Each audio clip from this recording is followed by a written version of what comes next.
আজকে আপনাদেরকে ছোট্ট একটা স্টোরি শোনাই। হ্যাঁ, একটা ঘরের মধ্যে 4টা মোমবাতি ছিল। ভালো করে খেয়াল করবেন কথাগুলো। হ্যাঁ, একটা ঘরের মধ্যে 4টা মোমবাতি ছিল। তো সেই 4টা মোমবাতিরই আলাদা আলাদা করে একটা নাম ছিল। প্রথমটার নাম ছিল শান্তি, দ্বিতীয়টার নাম ছিল বিশ্বাস, তৃতীয়টার নাম ছিল ভালোবাসা এবং সর্বশেষ যেটা তার নাম হচ্ছে আশা। তো কি হলো জানেন, জ্বলতে জ্বলতে হঠাৎ করে শান্তি নামের যে মোমবাতিটি ছিল সেই মোমবাতিটি নিভে গেল, বুঝছেন। তা পাশে থাকা যে বিশ্বাসের মোমবাতিটি ছিল সে বলতেছে, যেখানে শান্তি নেই সেখানে বিশ্বাস থেকে আমি কি করব, আমিও নিভে যাই।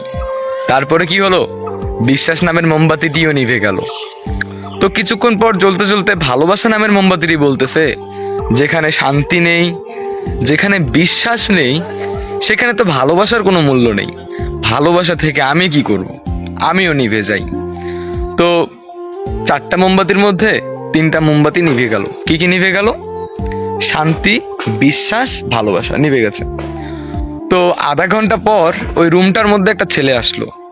ছেলেটা এসে দেখলো তার 3টা মোমবাতি নিভে গেছে।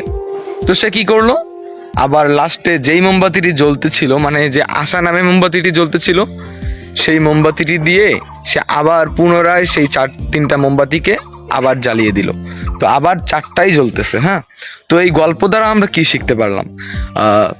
জীবনে চলতে গেলে শান্তি থাকবে না, বিশ্বাস উঠে যাবে, ভালোবাসা থাকবে না, কিন্তু কি কখনো আশা ছাড়া যাবে না।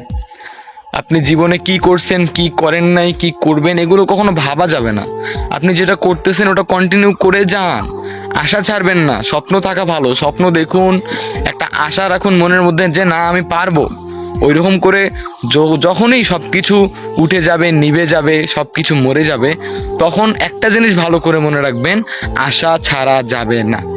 সো গল্পটার মানে কি বুঝলেন? যদি বুঝেন একটা ছোট্ট করে কমেন্ট করে যাবেন, আর যদি বেশি ভালো লাগে একটা শেয়ার করে দিবেন।